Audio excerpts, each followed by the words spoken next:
Hello and welcome back to the Micheal Grid. My name is Andre. Thanks so much for tuning in. This is The Devil and the Dragon, which is the fourth data pack in the Katara cycle. This one just came out on the 5th of April, which I believe was last Thursday here in North America. So it's now a legal pack in tournament play. It's a very exciting pack. We actually have two identities in this pack. Generally one pack a cycle usually has two identities based off the fact that there's 7 main factions. But it's this one, and we've seen a lot of these cards coming for a while, and we got a lot of cool stuff to talk about. Now, I'm aware that we did not do the corpse side unboxing of the last data pack, the Council of the Crest. We'll try and get to that in the future. I feel like when I'm falling behind, it's a lot easier to start where we modernly are and not play catch up, if you know what I mean. But we'll get to that, hopefully. Otherwise, we got 20 new cards. If you're looking for a certain one, we have timestamps in the description below. We're going to start on the runner side. We have 8 cards on the runner side, 12 on the corp, so a bunch more on that side. But we still have some really cool stuff here. So let's start at the top.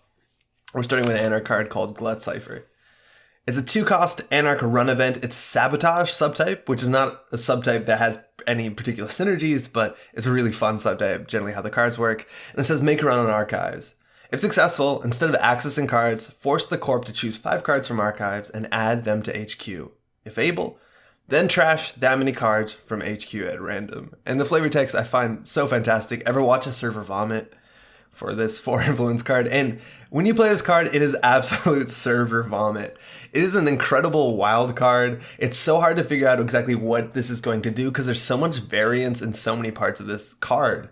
It's basically what's happening is you're taking cards from HQ, you're taking cards from archive, you're shuffling them together, and then dividing them back each way they came to some random distribution. You don't know if there's a chance that you play all 5 cards from HQ end up in archives after this. There's a chance it does nothing. It's very unlikely either of those will happen, but technically there's a chance, so it's kind of wild. It's important to understand that you can only play this card, and this, if able, might help you understand that if there's 5 cards in archives. And Glut Cipher might look very powerful early in the game, but the corp actually has a couple turns before Glut Cipher is turned on. Now, early in the game, if the corp mulligans into a bad hand, this might be really punishing. The idea that, like, oh, you have 3 agendas in HQ, I'm going to put them into archives. Maybe. Again, we don't know how the shuffle is going to work. But at least the corp has a couple turns to prepare for that. I suppose you can accelerate this. Any card that says run archives, especially an Anarch card, looks really cool with Alice Merchant. She wants to be running archives anyways. She's going to be making the corp throw out their worst cards so that Glut Cipher gets a bit better when you say that all the cards in HQ that you have a chance of randomly pulling out of the game again are better on average. But it's a really interesting card. It's kind of similar to White Hat. We saw White Hat just in the last pack, and I love White Hat. I think it's a very high skill cap card, and it's kind of more a disruption card. I feel like Glut Cipher might be in the same way. It has the potential of producing good accesses by taking valuable cards like agendas and putting them into archives, but it just kind of disrupts game plans. And a lot of times I've been finding myself playing White Hat just to kind of see what's going on and to shut down combo pieces. And I think Glut Cipher does do that, albeit not at all reliably, which is kind of fun. This is also a point that we keep bringing up every time we're talking about the new Anarch design, and this was a promise of the new Katara cycle, is redefining how the factions in Netrunner work. And I'm really excited to see Anarchs, who used to be all about incredibly strong multi-axis and ice destruction, and now they're kind of changing more to wanton destruction. Destruction that's kind of random, and it's scary, and it's coming all the time and regularly, and Begot and Clan Vengeance are pretty good examples of that, and Glut Cipher is another one. Mind you, Clan Vengeance does a lot of what Glut Cipher does in a way that's probably more controlled, albeit you have to build your deck a bit more closely around it. So, early in the game, say you want to play this early in the mid-game, what cards are going to be in archives? And a lot of times it's operations. So, the most likely card you'll ever find in archives in turn 1 is Hedge Fund. So, there's a big chance that when you're playing Glut Cipher that you're actually going to be giving money back to the corp, albeit at a price. You're going to be losing cards at random, but there's a chance that you're actually going to be shuffling economy back into HQ, which might not be the worst thing if you're pulling agendas out, but you have to watch out for that. It's also really good against cards that are combo cards like hard-hitting news. Playing this and getting the hard-hitting news into archives is really good if that's a win condition that the corp has been sitting on for a couple turns. Generally, exchange of information, other NBN cards do this, and of course in Wayland you have cards like Meat Damage and like, what's the other one called? Consulting Visit. It's really nice to be able to disrupt these combos, and this is a pretty interesting way to do it, albeit again not reliable.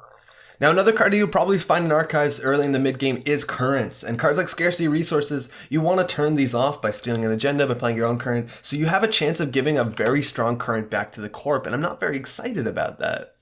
On the other hand, you do have ice, and while there's a chance that the runner, or excuse me, the corp is throwing out bad ice at the early to mid game, they draw a card like a vanilla, which has not that much value in the mid game. There's a chance that you're giving them the vanilla back, and that's kind of interesting. But on the other hand, if your deck is all about ice destruction, and you just spend a bunch of time spooning a DNA tracker, there's a big chance also that you're going to be giving them that ice back. So it's kind of scary. On the plus side, though, to deal with ice destruction, Immolation Script, a card that I wish saw more play because it's interesting and fun, does get a bit better if you can disrupt what cards go into archives and have a bit more control over it. Saying Glut Cipher and control in the same sentence doesn't seem entirely right, but it's something, I guess. Also gives, of course, you can throw out agendas, and that's kind of a big deal. It's hard to recover agendas. Putting an Obokata Protocol into archives is probably one of the better places you want to put it, but then again, there's other traps generally in Jinteki that they put into archives, things like Breach Dome. And this is where things also get interesting. The Corp, obviously, not obviously, but the Corp chooses the 5 cards from archives that go back to HQ. So they're unlikely to choose their Breach Domes unless, of course, they have to. And there's a chance you're putting Breach Domes into HQ, but a lot of the times if you're running archives, these will stay there. And even if you stack Breach Domes and Obokata, it can get kind of difficult. Again, also, you're not going to be accessing the cards in archives. You have to run again. So cards like Hades Shard pair really well with Glut Cipher. That being said, Glut Cipher does represent a very interesting play where you run archives, see everything in archives, then second click or whatever following that, you Glut Cipher, and then cards are flipped, and then third click you run archives again. And that actually is a Hail Mary play. And there's a chance that even in the worst board states where you're maybe behind by 3 or 4 points, 7 points, hell, you could play Glut Cipher and then run archives again and potentially win the game, which does make this card abstractly very enticing. So how do you get the most value out of Glut Cipher? I think there's a couple things you can do. Cards that force the Corp to draw, like Fisk Investment Seminar, are technically really good with Glut Cipher because the Corp is going to be throwing out their worst cards, which means that their HQ is loaded, so the chance of them throwing out the good cards into archives is pretty high. Maybe that's not entirely logical. It's also very good against fast advance. If the Corp is holding on to 3-2 agendas or agendas that they wanted to fast advance out and you're good at stopping at, Glut Cipher has a chance of taking the fast advance pieces, things like Biotic Labor, or the actual agendas back into archives, and that's really cool. This card also combos relatively well with Hacktivist Meeting. The idea that you're trashing cards at random and now there's going to be more cards in archives so you can Glut Cipher sooner, it's interesting. Also, like we said before, any deck that, I don't know if we said this before, right? But if your deck can pressure a remote server, so the Corp never feels comfortable about jamming an agenda, the agendas generally pile up in headquarters and HQ, and then Glut Cipher becomes a lot stronger.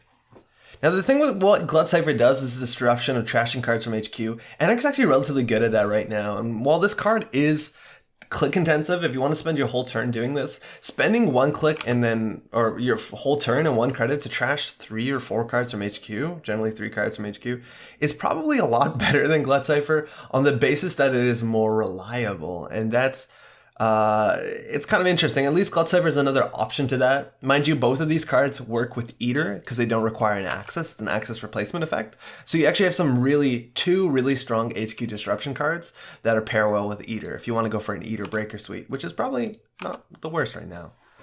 I think this card also would get a lot better if we have cards like this. Now, Yogg.0 is no longer in the revised core set, and I'm happy for that, definitely overall. But if we ever have a card like this in Anarch, or I suppose any faction, that says a certain subtype of cards that the Corp has are now a lot worse, they're more likely to throw them out. If you had Yogg.0, a lot of Corps would be throwing out their low-strength code gates, and Glut Cipher is really good for that, because now you say, okay, I'm going to give you all these useless cards back and take all the good cards out. Again, hopefully, because who knows how they shuffle.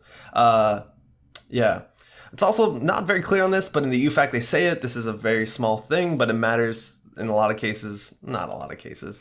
Technically, if able, then trash that many cards from HQ at random. This last part with the trashing at random, that actually is the Corp that's doing it. So cards like Hostile Infrastructure won't actually fire.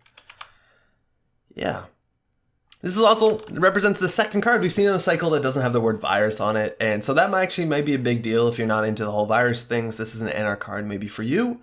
Also, By Any Means is the only other card in the cycle so far, and By Any Means kind of also does something like Glut Cipher, albeit you need to go all in on it. Attacking HQ, I think it's it's a strong effect for sure. It's Disruption, which is really fun, and Anarch. I don't think this card is anywhere near reliable. There's so many cases where it does things bad for you. There's also the case where it does absolutely nothing, which I find really funny, but at least it's a very exciting card. I'm excited to play some Hail Mary plays where this really wrecks things. Sometimes there's just that vomit, and then the corp is struggling to recover from it. I find that to be fun. This card's also probably pretty good in draft where recursion is not that strong, and getting things into archives maybe is a nightmare. It's an interesting card for sure, but it's so far from reliable, and I think that's exciting. This is Knobkierie. Yeah, let's close some tabs real quick. So Knobkierie is a console. It costs 5 to install. It's unique, like most consoles are. It gives you 3 MU, but this MU can only be used for virus programs. And it says the first time you make a successful run each turn, you may place 1 virus counter on an installed virus program. 1 console per player, 3 influence. May, again, we've been talking about that this whole cycle so far. That's cool. It allows you to goof the rules up and it not be a breach of rules, which I like. Bit of backstory, Knobkierie. I don't know if you're going to see the image. You are kind of going to be. Knobkierie, it's a form of club that's mainly used in southern and eastern Africa. The Zulu warriors use this. It comes from 2 words, Afrikaans words, Nop, meaning knob or ball, and Curie, which means walking stick. And you see an image here. If you want to see some better images, this is a Knobkierie. It's a stick that was used in war. It's basically a walking stick with a big old handle. And if you hit someone with it, you're going to have a pretty lousy day. And that's what we have here. This is the console that's going to be largely related to Freedom Kamalu, who's coming out in the next data pack. He's the Anarch of this cycle, and he largely deals with viruses. I don't think that might be him in wearing the kente cloth on the left, but you see him with this thing, I'm pretty sure, on his identity, so let's just say it's his console. And the value, how we can evaluate this card is largely going to depend on Freedom. I'm not going to talk so much about Freedom today because I don't like to spoil things in the future, but he's coming up and it's his console, so you'll definitely see him. This console also gives some nice flashbacks back to Desperado, and I recently saw Desperado just like in a binder the other day, and it made me really happy. I miss this card. It is definitely way too good for what it is, but this shows the kind of templating that might be good enough to fix Desperado. First time you make a successful run, do something instead of every time. If this Knobkierie was worded like Desperado, it would be incredibly broken.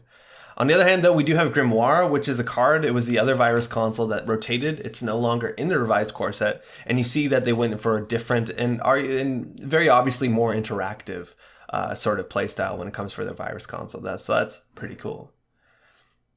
So, gives you a bunch of MU. That's pretty good, but it also gives you a virus program per successful run, and that's a really big deal. Based on that, we've been beginning to see what I believe is to be a full suite of virus-powered icebreakers, and this I'm actually a bit scared about. It's hard to evaluate this because so far we've only seen one of these, the Fractor. We know at least the Sentry Breaker's coming up. I don't think we've seen the numbers on the Codegate Breaker or whether or not it exists, but the idea is that we're shifting to a breaker suite that interacts with ice without using credits. And this is something that kind of scares me because we've seen something like this before in the game, and it did do some pretty scary things to the meta. The idea with like Yusuf, let's imagine, right? You make a successful run on a central server, maybe even it's not iced. If you have a Yusuf installed, you get a counter on Yusuf. Knobkierie puts another counter on Yusuf. Maybe you have a Data Sucker, and that's another counter you're getting. And then maybe you have Virus Breeding Grounds ticking in the background. There's a lot of other ways to do that. But you're getting to a point where you might be spending less counters getting into a server than you are gaining out of it. So you're actually gaining a virus counter gain overall, right? And that's an issue because you're getting to this point where you're starting to snowball really hard, and if the runner or the corp can't lock out central servers, you're basically able to run through most ice in the game without paying any credits. You're using a different resource that might actually be easier to get than credits, and this is the big issue with Faust. And Faust came out a couple of years ago, and for a long time, almost all the competitive decks were Faust-based because people realized very quickly that it's much easier to build a nice card draw engine than it is to worry about economy. And then a lot of ice became really bad because it was easy to break with Faust, and Faust was just everywhere. And I think a lot of people didn't like it because you just throw down one breaker and then you can deal with everything. And now, of course, these breakers don't represent that. You still need to find these breakers. There's still one for each type. Admittedly, we might talk about this in a second, but it seems a bit harder to set up. Also, these are more clumsy. They're 2 MU, and that's why giving 3 MU on this console is a really big deal because you can afford to install all of these and have enough MU left over even. But I'm kind of worried about this thing, and we haven't seen it happen yet. We need to see the whole breaker suite, but Knobkierie kind of helps that a lot. The idea is that we'll have a breaker suite that doesn't need money, and once it's going to help itself continue to go. And I'll be honest, I'm a bit worried about it. It might be too good, it might be totally garbage and entirely easily counterable by just putting one or two Cyberdex virus suites, one in archives, one in another server. So I don't know, but it's something to be worried about. Now, besides all the Anarch breakers, there's still a lot of stuff to be done with this, and we talked about Infinite in the last video, the idea that you can have access a central server trash something with Friday chip to get a counter on imp, and your imp goes forever. This is also a really good way to make the Infinite. You make a successful run, you get the imp counter, you're always able to trash something, so on and so on. That's really good, and that actually makes this comparable to Maw. The idea with Maw, Maw trashes from HQ, Knobkierie is technically cheaper, but requires more combo pieces. You have something similar. Also, this works with a lot of other things. If you want to go uninteractive, you have Knobkierie and Gravedigger. Make a successful run, spend a click, mill the top of R&D. This is also maybe a big deal too. Every time you run, you can get 2 counters on your Amakua if you're running and not trashing or stealing a thing. And this card is probably even scarier in a lot of ways than all the Anarch Virus Breakers. If you want to go a bit less out of the easy good stuff, you can make this into a Desperado with Shikana, which is kind of funny. Or not Shikana, Cash, excuse me. This next one here is Shikana. And this card actually is interesting. I think this might see a bit more play because it's actually relatively easy to get 2 or 3 counters on this in a turn to keep the fast event threat off. And you also have other interesting things like Darwin, which is probably not as good as Makua, and then Hive Mind, which represents so much crazy combo stuff that you can never not address this card whenever you have something with virus counters. And that's cool. Now, the thing about this console is it is 5 cost, and it is a console, and you can only have one console installed at one time. You can't overwrite a console, and that's a really big deal because Anarchs have really, really sweet consoles. Turntable is really good. I love me a turntable. It makes so many matchups so much more winnable, and you can drop this early and still be good, while maybe having a console that costs 5, and then you have all these other setup pieces where you need your virus breeding grounds, and then your progenitors, and then your programs. It's like maybe that is too slow, and we've seen some people also now not play Maw anymore in the competitive scene thinking it's too slow and clumsy, and I don't know whether or not they're right. You do also have some interesting things here. This is one of the consoles that gives you the most MU in the game, and we used to have Deep Red. This console is no longer in the game, and while Kaisas never really proved themselves to be that reliable, I love these things. The idea is having a lot of MU for viruses is cool. You have other options for mem strips, but you can also go in a totally wild direction and maybe play Overmind that has now like 20 counters on it, or go and maybe even play Sage, and maybe this is what you need. You need Sage and then some amount of virus breakers. I'm not sure. Yes, I have Progenitor, which is cool. Overall, it's strong. The problem with this card, though, is it does nothing on its own, so it needs a lot of support. It is very expensive. And we've seen things, again, like Maw. They're very expensive, but very good. It's kind of hard to find a tempo for it. You have to be aggressive. But I think with these sort of decks, you might be able to be aggressive. I also think that these decks, the decks that run these sort of breakers, these virus breakers, might have not much else to do with their money. And while decks that run Maw generally are running the full Anarch breaker suite with things like Paperclip and MK Ultra that are rather hungry on credits, there's a chance that having 5 credits to install Knobkierie is not that big of a deal if you're playing breakers like this that cost very little to install and nothing to break things with.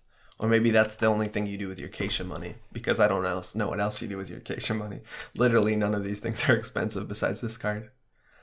This is very strong. It also is going to have a lot to do with Freedom Kamalu, who will be here in a month, a very strong ID, and hopefully he's going to be coming with the rest of the Anarch Breaker Suite. But I'm scared about this. It looks like a very expensive Desperado, and 1 virus counter actually might be worth more than 1 credit. So it might even be stronger than Desperado. But again, I don't know how much the snowballing potential of this is. Right now, my biggest struggle about these cards is that there's no good way to pull them out. Because you can't inject these like you can the normal virus breakers, because they just trash themselves, and I think Crypt just isn't going to do it. So I don't know. There's still a lot of things to be sorted out, but it definitely represents something that's potentially very, very potent. 419. Hey man, we've been talking about 419 for such a long time on this channel, and he's finally here. This is 419. He's a new criminal. He's 4515, so standard stuff. Does have 1 link. Cannot understate how good that is. And his subtype is the Amoral Scammer, or that's not a subtype, it's a subtitle. He's a natural. It says the first time the corp installs a card each turn, you may expose that card, unless the corp wants to pay a credit. Is there anything better than free money? So it's one of the more interesting names for a runner. If you're not aware of this, 419 is a term that's referred to, or it's a term used to refer to an advanced fee scam. And these are scams that seem to, the reason why they have this name is that they seem to have been originating or became most popular from Nigeria. You'd have a lot of people through emails and calls. Basically what an advanced fee scam or 419 scam is, somebody would contact you. This is a pretty good example of a classic 419 scam, saying, I'm a person in a bad circumstance, has a lot of money.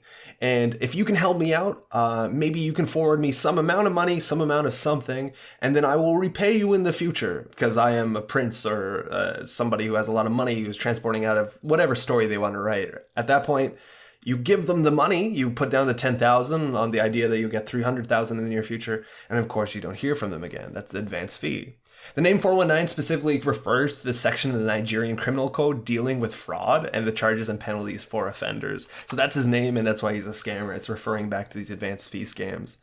I remember there's this old Say Frank video. This I saw when I was like very young, and it's a comedy bit at a TED Talk, and he just reads a 419 scam letter, and I don't know why I found it so charming.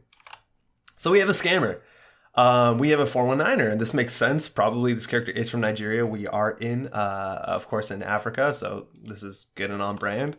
And we're doing some scamming. So let's expose some stuff and get money. For some reason, social engineering is not a criminal card. This made no sense to me. I also want to shout out really quickly, this subtitle here, Amoral Scammer, is actually very interesting to me, at least. Netrunner does a very good job not referring to the good or the evil or the morality or the ethics of either the runner or the corp. And a lot of people have different opinions on this, who's the good guy, who's the bad person. But they very rarely discuss it. And this is one of the first subtitles on a runner that specifically says shitty person. Whether or not you want to infer that from Amoral Scammer, that's up to you. But the closest is Steve Cambridge on the idea that grifter is technically not a good thing, but immoral, lacking a moral sense. I'm concerned with the rightness or wrongness of something. This is the first card I think that technically has the heaviest implied morality attached to it. And of course it says amoral, so it might not be a stretch. Even like the guy with the hammer who's just like super racist. His thing just says humanity's hammer, which is maybe you can put a positive spin on that, racist dick, but okay. 419. Seems good. This card's actually very interesting to evaluate because how good it is depends highly on the tables that are played at. And it's kind of wild. Let's talk about it in all the different ways in very Micheal Grid style. Let's break it down, right? So the first time the corp installs a card, the runner can choose to expose it. They say, do you want to expose it? And the runner says yes or no. If the runner says yes, then the corp can decide, okay, I'm going to pay a credit so you don't see it, or I'm going to pay a credit to not see it. So what happens if the corp pays a credit to hide every single card because they want all their face down cards to be hidden? It's a lot of money lost. It's an incredible amount of money lost. Most turns you're installing things. Let's say 2 in every 3 turns you're installing things. So that means by turn 20 you've lost, oh man, my math is going to shit itself right now, about 13 credits. Did I do that right? Yeah, close enough. And that's a lot of money. Now, Corporate Grant just came out in the last couple packs. And if you pair Corporate Grant and 419, every turn you're bleeding credits. And I don't think corp economies are strong enough at this point that you can afford to lose a credit every turn and every runner's turn. It's probably too much money and you can't afford to do it. I'm not convinced unless you're so far ahead and are Brian Stinson fired and you have 43 credits and you stop counting for some reason that you can let this fire all the time because it's way too much money. So I think majority of players are going to pay a credit when it matters or when it's interesting. And that actually makes there a lot of counterplay built into this card because I can install a card in a remote server and choose to pay the money or not pay the money. Choose to pay the money, and then you have to figure out whether that was a bluff or not, and that's kind of cool. Now, abstractly, 419 and the ability of having expose everywhere in the game is kind of scary, because that's like a really big thing about this game, is that everything the corp does besides operations is played face down, and that's one of the exciting things about this game, and it highlights the asynchronous nature and the surprise and the intrigue and the risk management, and 419, or the ability to be able to expose so freely, kind of removes a big part of what I feel is core to the game. So I'm not super excited for 419, but at least these ideas of like, I'm gonna hide this card maybe heightens that intrigue on certain smaller intervals instead of all the cards. Maybe that's worth something. So you gotta pay a credit now. What are you paying a credit on? What are you not paying credit on? Let's talk about ice. So ice has value. You want to keep your ice hidden a lot of times because ice represents different things. There's a lot of ice that people are playing just as a gear check. The idea is this ice is in front of an agenda, in front of a central server that I'm protecting, and you need to know what you need to install to get into it. And that's the thing, is all face down ice look equally scary. Whether it's a vanilla that you can face check into it with no penalty, or a DNA tracker that's actually going to hurt you pretty bad, it's good to know what is what. And 419, if you're exposing ice and you're figuring out where the ice is, that actually gives you a fair bit of value. Not only can you do cool criminal tricks and you can figure out where the inside jobs have value, you can also now like intelligently target femme fatales. And I've seen a lot of people blind target femme, which might not be the right play a lot of times, but it gives you a lot more value where you can say, I'm going to target the DNA tracker. For what it's worth, you generally hope that they res the ice before you femme it, otherwise your value is not that great. Also, maybe you can play some weird niche cards like Tracker. If you know what cards are on what server, you can have some more value spending 2 credits for a run. And then other cards that let you bring out your programs you can use more proactively or more aggressively. I know what's on the remote server, so I'm going to special order my decoder. I'm going to use my Rosetta 2.0. I know what's where. I can use my versificator to now put the vanilla in front of HQ, which is ass, and I'll capitalize on it. And that's very cool. On top of that, you have other criminal effects, cards like forged activation orders. If you know what the card is and you know how much money the corp has, you can force them to res it in a bad spot or trash it, and that's really cool. Abstractly, also 419 pairs really well with strong runs. Cards like indexing, cards like account siphon, which don't exist anymore, have a lot of value. If you know there's a vanilla on R&D, you can just special order, drop your fractor, go straight for the indexing, and you know it'll 100% go through. Let alone if the ice on R&D perhaps doesn't even end the run, maybe it is a victor, that's my example ice right now, you can just go for it, and there's some value in that. Conversely though, if you know what ice that you did fire off the indexing and you know what ice the corp has drawn, maybe you saw a macrophage on top of the deck, now the corp can play around this. And it's interesting that the corp can play around this because this is only the first time a turn. So say that the runner saw they ran R&D and they know you drew macrophage, maybe you now want to install macrophage first before installing an agenda in a remote server, and that's a very legitimate line of play. On the other hand, you could install a card, you can use that information where you can now install a piece of ice but pay credits to hide it, so they think, is that the macrophage? Are they bluffing me? Is it another piece of ice I don't know? There's some interesting stuff here, but if you want to play around 419 and hide certain things, the best thing you can do, if you don't want to pay a credit on something, is install multiple things a turn. Now, the most information I think a lot of people are going to see, because that's a big thing about like at the higher tiers of play in Netrunner, for better or worse, the lists can get more similar to one another. There's a lot less, I think the card pool of the competitive table, for better or worse, is probably not as wide as the thousands of cards that might exist in the entire card pool. Let alone if you're playing at the top table worlds or nationals, you actually see your opponent's lists. So you actually can know what you're playing against. So while you still have to make some risk management, I think you're getting the most value by finding out what's installed in a server instead of what's protecting the server. And that's the big deal, is finding out whether or not that's an Adonis campaign in the remote server or whether it's the agenda is, of course, the difference between winning or losing the game. I mean, they're agendas. You want to find out where they are, let alone maybe you want to trash this. I don't know. Now, NGO front also is really popular right now, and we're seeing a lot more decks that are running only 3-point agendas and going install advance, and then you don't know whether it's an NGO front, whether it's a 5-3 agenda. Some decks are even running Gene Splicer and stuff like that, and that's also very interesting. And I don't think 419 specifically deals with that well, but at least it gives a more credit tax to the kind of decks that are being secretive. That's also maybe a huge issue against like, oh, what are they called? Like trap decks, like the personal evolution decks. Decks that want to go ahead and like Mushin no Shin some shit out and then say like, oh, you got to run on the right trap, and now they have to figure out they have to spend a credit every turn. Oh, that might be a problem.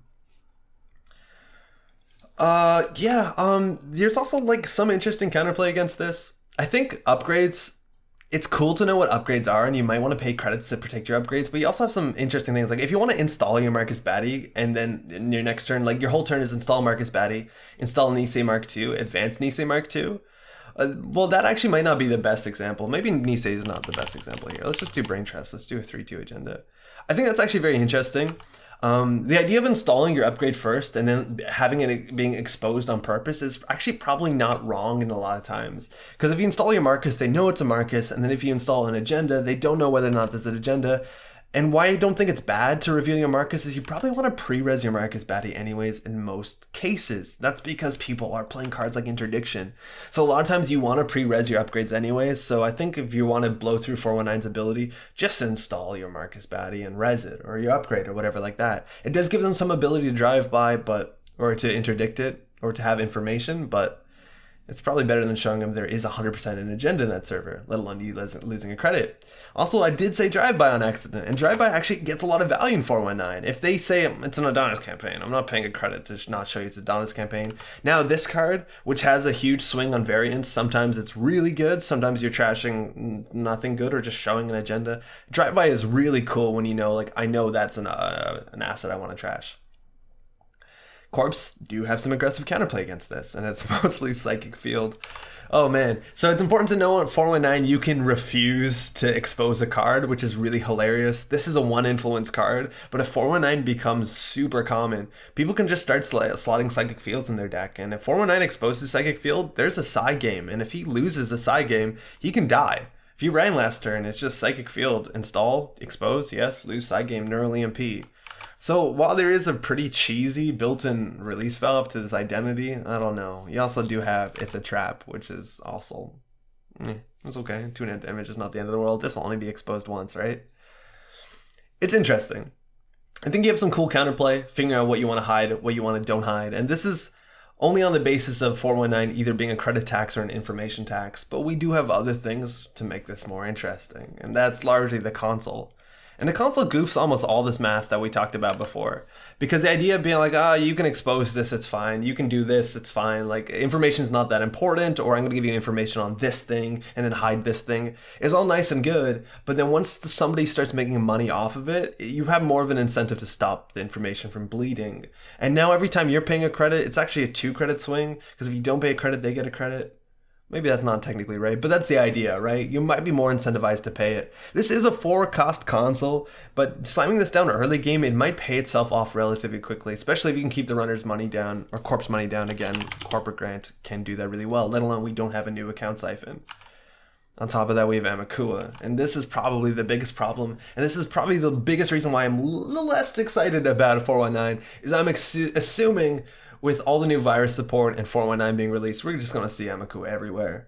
I think it's super strange that this card has 1 influence. This is probably one of the best AI breakers we've seen to date, besides Faust. But every turn, if you don't pay the credit, the Amakua gains 1 strength. And this is one of the best breakers in the game. It's 1 credit per subroutine. Yes, its strength is limited. There's ways to boost that, things like Dean Lister. Again, on the corpse side, there's ways to fight against that. You might maybe want to run some AI hate. You maybe want to run some ice that's really good against AIs. There's lots of options. Swordsman, IP block, wraparound, Chiashi. There's a lot to do here. But for the next while, I'm expecting Amakua to be a 3 of in every 419 deck that you're seeing for a long time. And good luck dealing with it, because a lot of your ice is going to be based on how good it has to be high strength, lots of subs. It just kind of limits the design space of what ice is good.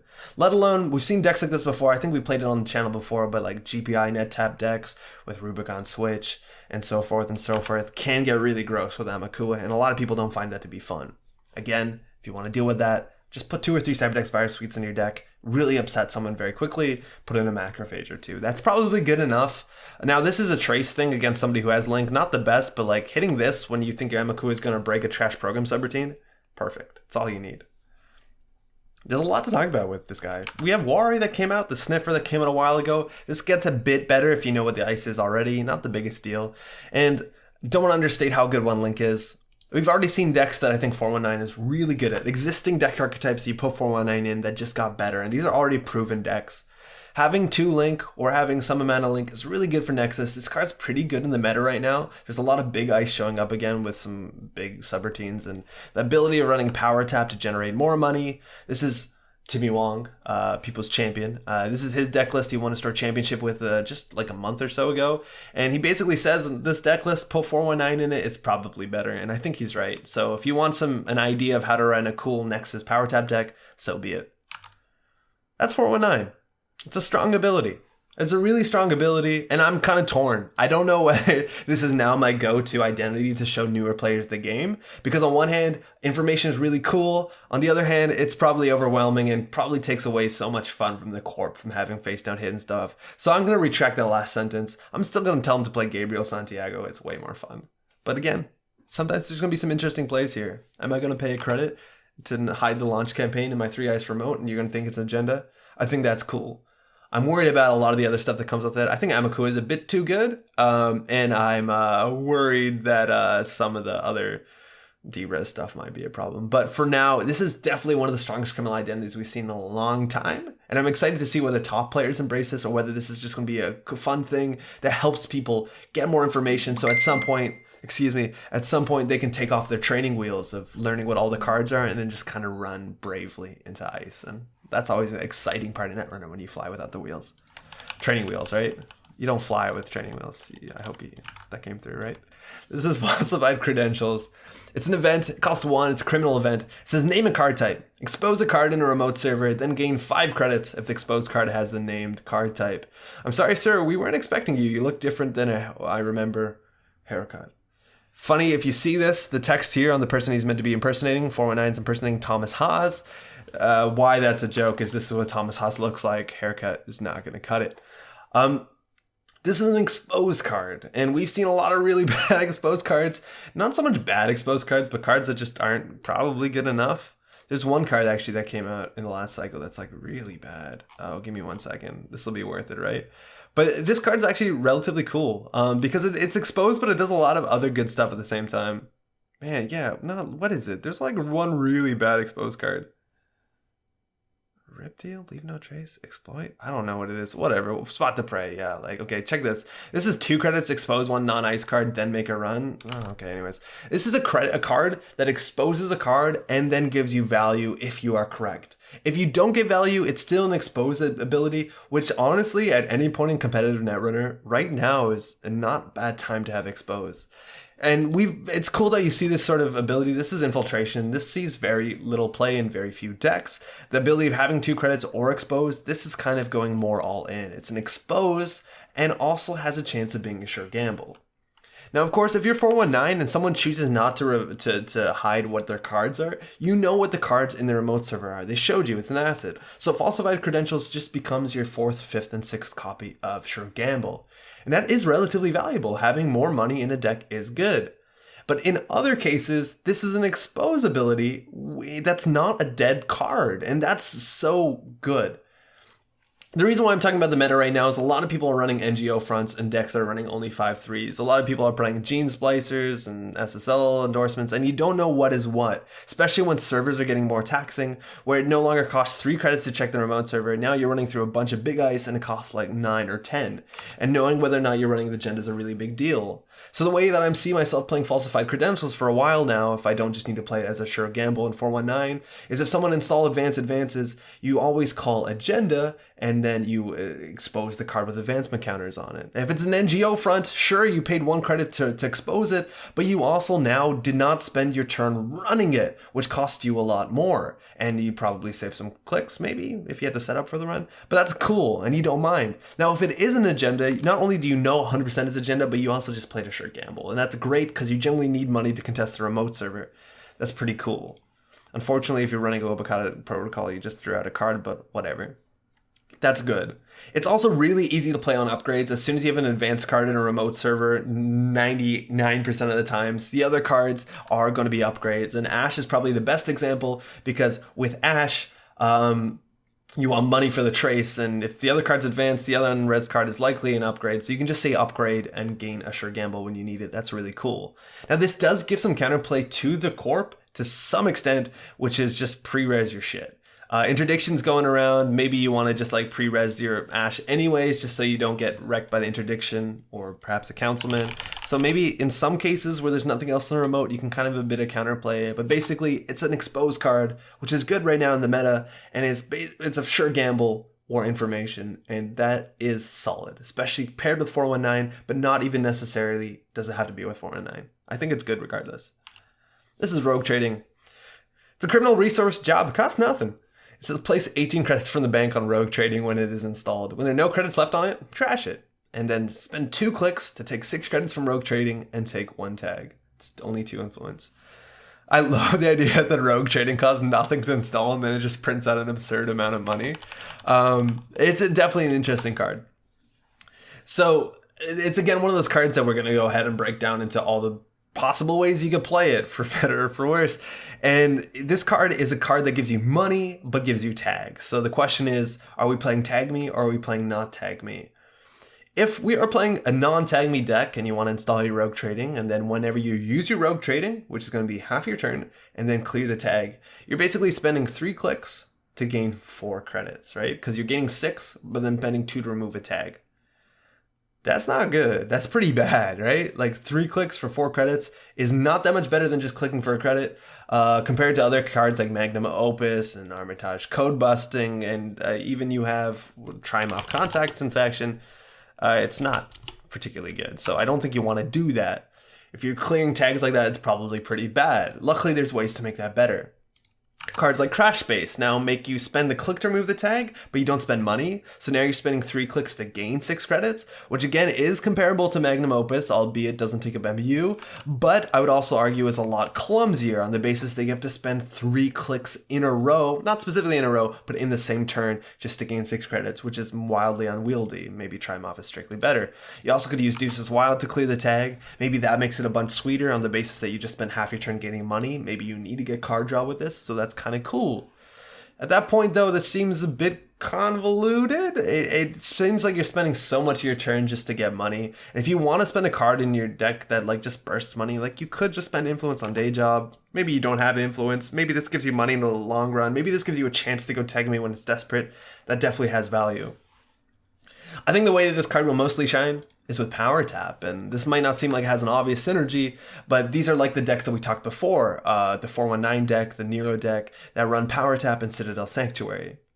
The idea with this is at the end of your turn, you'll have a tag because you've used your rogue trading, and then the Citadel Sanctuary trace fires. And the trace fires, so the power taps all fire, you can have 3 of these. So you gain 3 credits, and as long as you have more money than the corp, you generally don't pay anything to remove the tag because the corp isn't going to boost. Which makes rogue trading more like click for, best case scenario, 2 clicks for 9 credits, which is very good.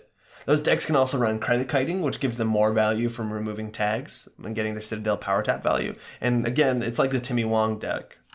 Now, I'm not 100% sold on that for what that's worth. Having this combo card that's only good once you have other combo cards set up, and then you need more money than the corp, which is not that hard when you're clicking for 6, I guess. But you also need your power taps down and your Citadel Sanctuary. It just seems like this sort of deck that is really good at generating economy once it's set up doesn't want another card that generates economy once it's set up. It just doesn't make that much sense to me. I might be totally wrong on that, but the Power Tap Citadel Sanctuary deck, I think if you're running Nexus, which you probably want to do anyways, you have better ways to make money, slow money. So what about if we go Tag Me? And this card gets interesting. It's not very obvious how it works, but it's one of the cards that lets you get tags. This card represents 3 tags, and getting tags on your own terms is actually kind of difficult. It's kind of difficult. Besides, like, I think the best card that does it right now is God of War. But if you want to do that, this card costs influence, mind you. If you want to do that, having a lot of tags does represent a win condition. Having 5-6 tags is cool with counter surveillance. You can see a bunch of cards off of R&D or all of HQ, and that can be a win condition. So maybe you're playing rogue trading and you're firing it like just crazy fast and keeping the tags on purpose. And maybe you need to protect the rest of your resources, and criminals have a way to do that. Fall Guy makes it hard to trash things. On top of that, it's Wireless Net Pavilion. And that perhaps is an economy engine in a Tag Me deck. The fact that you can install this from 0 is also very valuable, that if someone does follow you, hit you with a closed account, because you are floating tags, you have a way to bounce back relatively quickly, like 3 clicks for 6 credits on the first install, not the worst. Also, any card that lets you come back from 0 might be a big deal with Drug Dealer, albeit this is another resource that you might want to protect. It's an interesting card. I don't love in any criminal deck because criminal doesn't have a lot of... I find myself drawing a lot in criminal, spending my clicks to do things that a lot of factions might have automated. In criminal, like the best draw besides Drug Dealer you have is Earthrise Hotel, but you only have 3 of these. So it's really hard with all the cool criminal tricks to spend half your turn getting money. So I'm not that excited about this one, but I think it might have a home once we see more Tag Me support. Cards that want criminals to have tags or get value when you remove tags, this can be really exciting. But even a money card that lets you burst up from 0 might have some value if you're already heavily tagged. Maybe. This is because I can. It's a 0 cost run event. It costs 1 influence. And it says make a run on a remote server. If successful, instead of accessing cards, you may force the corp to shuffle all cards in that server into R&D. Yeah, this time around the graphic was, at least it was family friendly. And you have what we've been calling to date the record Reconstructor Raccoon, something that's been related to Cabanessa Wu. But luckily, some person in the YouTube comments, shit, I was meant to look up the name, I'll type it on the bottom, pointed this out in one of the YouTube comments. Thank you so much for this. This isn't a raccoon.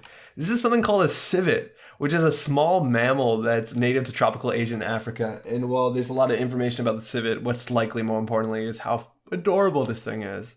It's so cute. And that seems to be Cabanessa's spirit animal, what have you, and you see it on all the cards that relate with Cabanessa. What a cute little guy. So this is because I can. It is a one influence 0 cost card that lets you disrupt a server. Now, it's very important to understand it's cards. It's not the server itself. It's cards in that server. So this is not going to shuffle away ice. That would be absolutely busted. It just basically upgrades agendas, assets, anything you don't want to deal with, don't want to trash, you can shuffle it away. And it's very similar to a card we've seen before called Singularity.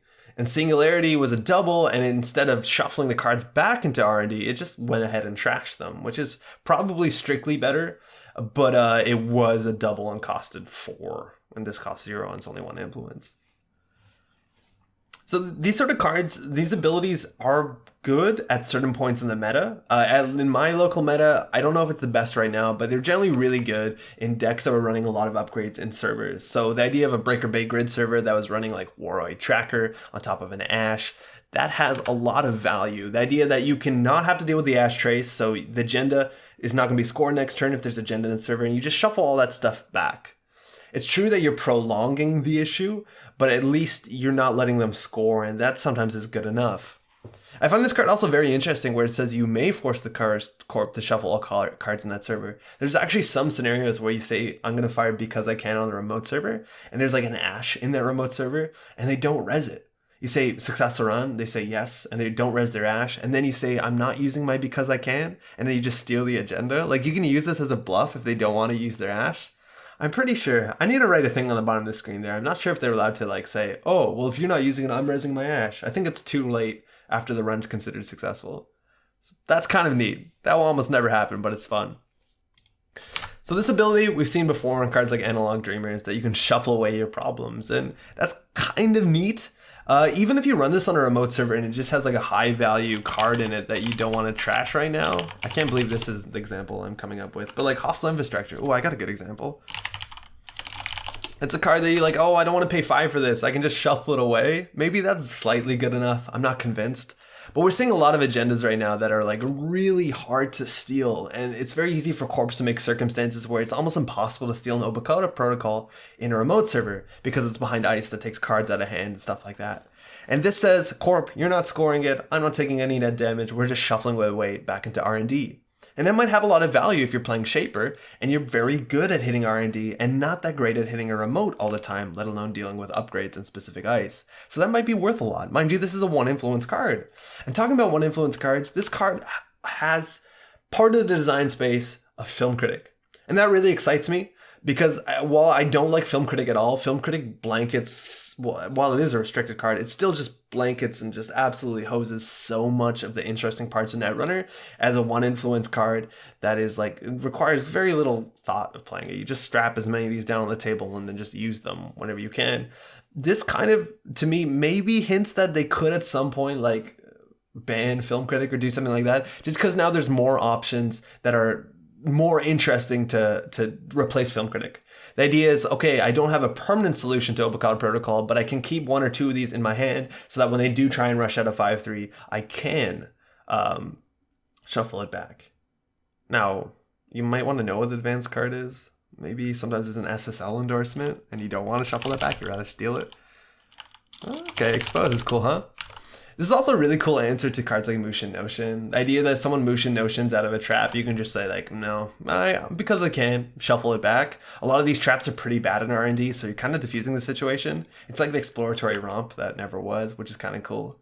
Also, technically, it's value in Ken. It's an econ card in Ken. Maybe you just want to keep the servers down and then hit central servers over and over again. Maybe you're playing like the central server only breakers. So maybe you have just something like an Eater for a remote server. That's actually where this card is the most interesting. That this works with Eater because it replaces an access. And while Singularity was the card that you had to play to contest remote servers with Eater, you now have a 1 influence 0 cost card that you can actually recur fairly reasonably. And while Eater might not be the strongest right now, Eater was actually like a way of building a deck back in the day when you have strong conditions like Keyhole that were win conditions that worked strictly on Eater. You do have other things like Forked and maybe Ice Destruction and Spooned and Knifed are good enough, and you can just splash this card as a way of contesting a remote with Eater, and that's your whole rig. Maybe it's Eater and then all the central server breakers. I don't know if that's good, but at least it's an interesting card. I feel like it's interesting as a silver bullet, a 1 influence 0 cost card that you could slot into your deck if upgrades ever get out of hand. And I could see that being a thing. Like they're printing a lot of really good upgrades, and this kind of punishes you from putting them all your eggs in the same basket, and that's kind of cool. I just wish that this was more like what Film Critic was like. And sure, this doesn't score you agendas a lot of times. It just kind of disassembles the server and then puts agendas into R&D. But I wish that cards like Film Critic were more like, oh, I can bait this out by putting an NGO front in the agenda in the server, or just like putting 2 crappy upgrades and they go ahead and because I can it. I think that's more interesting because it's just more exciting. This is the second or the final Shaper card. It's called Nyashia. I'll look this up. I'm forgetting it now. Nyashia. I had a hard time figuring out where this is from. It's actually a relatively common name, spelling this without the I. The best I could come up with Nyashia, oh, Jesus, is from Deus Ex.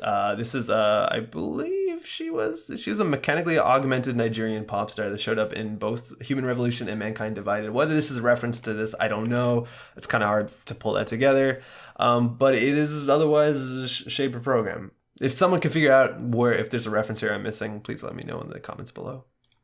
So this is a 2-cost program, costs 1 MU. Art is fantastic, good old Liga art. It says place 3 power counters on Nyashia. I should have figured that out before this, right? When it is installed. Whenever you access cards from R&D, you may remove 1 hosted power counter to access 1 additional card from R&D. Speed gets you in, intuition gets you out. It's a 3 influence card. Firstly, it's important to know you can't use all the counters in one run. You can only use 1 counter per run, so generally you're going to get 3 accesses, seeing 2 cards each axis. So this card represents 3 extra accesses. It's a Maker's Eye that sits on the table, and that's kind of cool. Because a lot of times Shapers are better at installing things than they are playing events. Look at Haley, right? You just want to install stuff. And last data pack, we talked about Exer. Exer basically is like a permanent, and I'm saying permanent in quotes, Nyashia, oh Jesus, without being able to be purged. And I talked about in that other video about how you could run Exer with things like Sacrificial Construct, and maybe that's not necessary anymore because you can just run this card. That's exciting.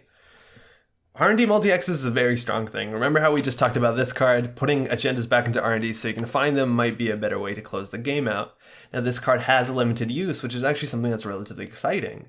You can always scavenge this thing. Once it's done, you can scavenge it to get the same one back and get 3 more counters, so the multi-access lasts all the time. Now this card is good if you're running R&D every turn, if not every other turn, so just like every other time we've said this, people that can run R&D cheaply once a turn, like Smoke, are really good.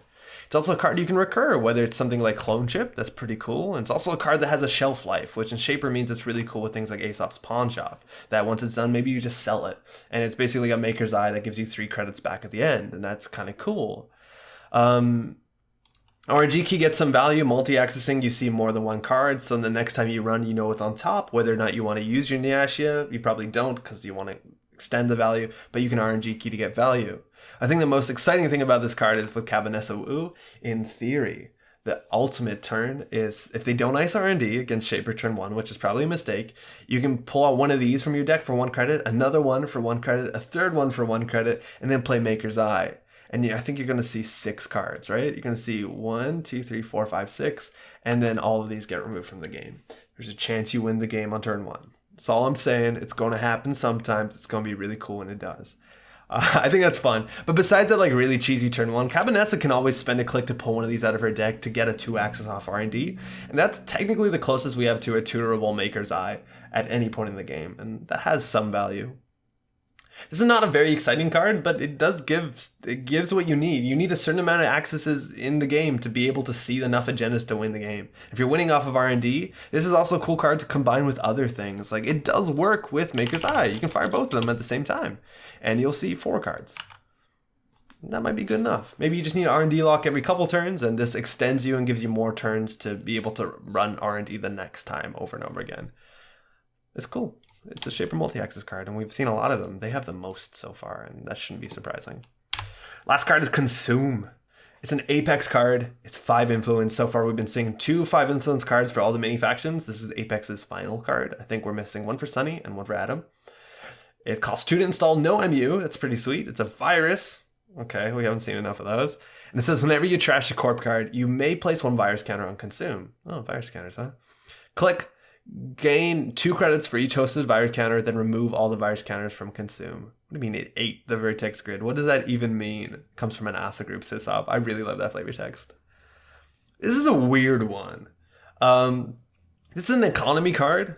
A strict economy card. It does nothing besides economy. Well, I guess does nothing is incorrect. Like, in theory, it does generate virus counters, which has some value. If you're running the other breakers, this might be good for Apex. I don't know. But it's largely an economy card for Apex, and we've seen other utility cards. Apex generally gets more utility cards than everything else. This is Reaver, which came out a year or so ago, and I think Reaver is really solid.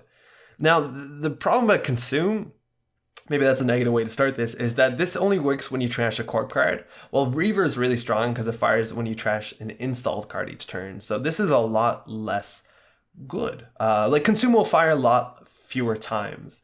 You can't be trashing your own stuff. And that was kind of how Reaver worked. People played Reaver with Chopbot, and it had an engine that was actually relatively good. That's not going to work, is it? Oh, it does. And you have an engine. But now you actually have to interact with the corp and force them to trash stuff, which, as Apex, is kind of difficult. Apex doesn't have a lot of trashing cards. They have Prey. Prey, you can generally play 3 of these. Sometimes you can get 4 or 5 or 6 of them out in a game if you do play ShadowNet. But the idea is that you play Prey and you get 2 credits back, which is not overwhelming considering that this costs 2 credits. Now, of course, we have Apocalypse, and this is the ultimate trashing a card, and I think this is where this sets up a combo. Now, if you have Consume installed and you fire off Apocalypse, the timing works like this. Say that the corp has 12 cards on the table, and you trash all of them at once with Apocalypse. This gets 12 virus counters, and then immediately flips itself over. So you're going to have a face-down card on the table that still has 12 virus counters on it. Now, of course, you can't use those virus counters. You can't use this ability, gain 2 credits for each virus counter, because this ability is on a face-down card, and face-down cards have no ability, they have no text, they're entirely blank. So why would you ever want to do that? Well, because next turn, if you drop down your assimilator, you can flip your Consume over and then go ahead and remove all the money off of it. And again, if you just trash 12 cards, you're going to just go ahead and gain 24 credits. Now, you did just pay 5 credits for your simulators, 2 more credits for your Consume, but you probably wanted your simulator anyways if you're apocalypsing, so that's relatively sweet. That being said, if you ask me, and I'm not the biggest expert on Apex decks, I don't feel like Apex is right now the biggest struggle is economy. There's probably just wanted more reliable breakers or something like that. But having the fact that this is 0 MU is sweet, that you can just drop this, and then if you do Apocalypse, you get some value. I think that's relatively cool. Now, it's not as good as a simulator, I think. I was so excited about a simulator and so far most of the other 5 influence cards in mini factions because they radically blow open deck building. Consume just kind of injects money into a deck that's going to be apocalypsing. It's not setting my world on fire, I don't think. Now, this is 5 influence, but like Reaver that we saw before that, Reaver was actually splashed in other decks because this ability can be okay. If you want to put 5 influence in an Anarch deck and maybe somehow tutor this or find this, again, Crypt. Am I right? You might be able to pull it out, and then every turn that you're trashing with Imp, you get 2 credits, and that's kind of similar to Acacia. And Acacia is interesting. That's kind of a problem with Consume, is that if the corp can take a whole turn out and they are worried because somehow this has 1 billion credits on it, they can just purge. Now, luckily, the best turn that this is good after is right after Apocalypse, and I doubt after that you remove the entire corpse board that they're going to be able to purge, so Consume is probably a bit safer. But yeah, largely, I don't think that this has enough value. Like, this is comparable to Acacia outside of Apex, excuse me. So if you want to get more value out of this, you probably want to import destruction into Apex. And right now, there's not a lot of destruction options. You could go ahead and print in import things like knifed and spooned and forked and those sort of destruction options, and that could be exciting. Whenever you trash a corp card. Oh, so I was totally wrong. It's whenever you trash a corp card. So exactly that. It doesn't work with Glut Cipher, and it doesn't work with Adonis campaign trashing itself. Excuse me. And that's a really big deal. You have to be doing the trashing. So you have to be trashing stuff, and that's kind of hard. You can't really play Clan Vengeance that easily in Apex because it is not virtual. So like, there's not a lot of things that you can be doing with this. It's very narrow, and this is the narrowest we've seen of the mini faction cards.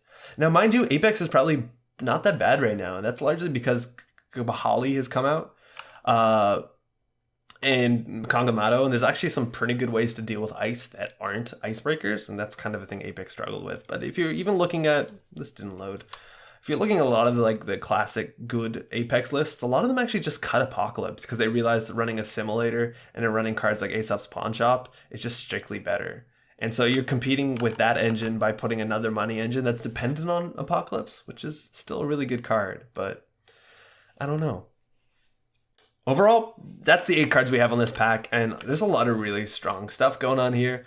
This card's going to be really fun whenever it fires off. But 419 represents some really strong stuff. This is going to be a bigger deal in the near future. It's still definitely strong. It's like a mini Desperado, right? And all this criminal stuff is good. And some really exciting Shaper stuff. A lot of interesting utility, and a lot of like fun cards to play. On the Corp side, we still have 12 more coming up, and it's good. The Corp stuff has been really, really solid as well. Let me know what cool combos we missed. Let me know what kind of 419 decks you're excited to build, or what kind of things that you're excited to try out with this stuff. Again, we're going to always be hitting up the Twitch stream, trying out the new cards when they show up on Shintekidan.net. So thanks so much for watching. Stay tuned. We'll have the other side coming up real soon. Ciao.